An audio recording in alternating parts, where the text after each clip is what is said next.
शमशान की उस भयानक रात के बाद रवि, मोहन और सुरेश की जिंदगी पूरी तरह से बदल गई थी। वे अब कभी पहले की तरह हंसते मुस्कुराते नहीं थे। गांव के लोग उनकी आंखों में डर और एक अजीब सी बेचैनी देखते थे। लेकिन वे तीनों कभी उस रात के बारे में किसी से कुछ नहीं कहते। लेकिन समय के साथ गांव में कुछ और अजीब घटनाएं होने लगीं।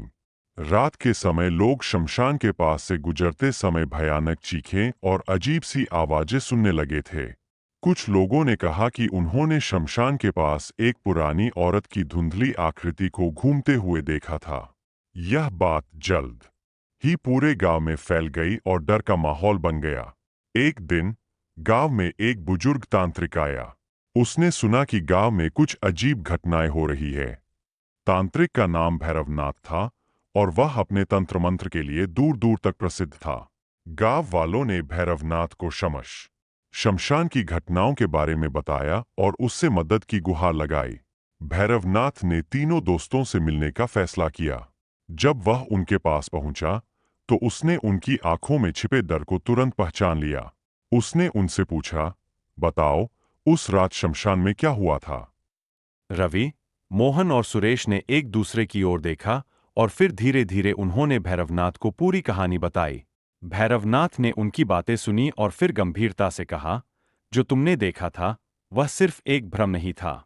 वह आत्मा अब इस शमशान में जाग गई है और वह अपने साथ तुम्हारी आत्माओं को भी खींचने की कोशिश कर रही है। यह सुनकर तीनों के होश उड़ गए। भैरवनाथ ने कहा, अगर तुमने उस आत्मा को शांत नहीं किया तो वह तुम्हें और इस गांव को बर्बाद कर देगी। लेकिन इसका उपाय है। तुम्हें फिर से शमशान जाना होगा और उस आत्मा का सामना करना होगा। तीनों दोस्तों ने भैरवनाथ के साथ जाने का निर्णय लिया। उन्होंने अपनी सारी हिम्मत जुटाई और रात को शमशान की ओर बढ़े।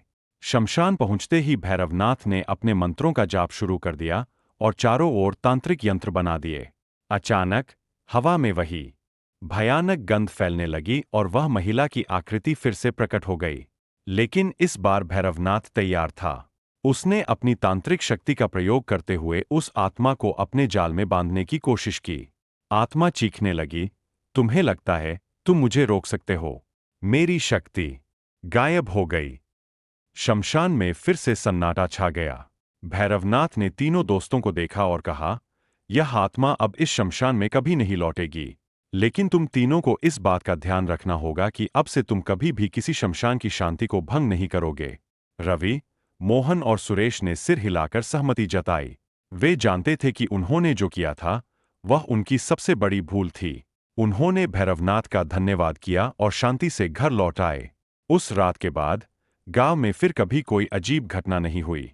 लेकिन रवि, मोहन और सुरेश के मन में उस रात की यादें हमेशा के लिए रह गईं। उन्होंने ताउम्र शमशान के पास जाने से परहेज किया और बाकी गांव वालों को भी यही सलाह दी। गांव में शांति लौट आई, लेकिन शमशान की उस रात की कहानी अब भी रहस्यमय बनी हुई थी। लोग अब भी उस शमशान के पास जाने से डरते थे, क्योंकि वे जानते थे कि कुछ रहस्य ऐसे होते हैं जिन्हें छेड़ना नहीं चाहिए। अगले भाग में राज का पर्दा उठ जाएगा। कहानी को पूरा सुनने के लिए चैनल का सब्सक्राइब, वीडियो को लाइक करें। कहानी का अगला तीसरा भाग जल्दी आएगा और उसमें कहानी की समाप्ति भी हो जाएगी। जिन्होंने पहला भाग नहीं सुना, वह पहला भाग सुन ले। धन्यवाद।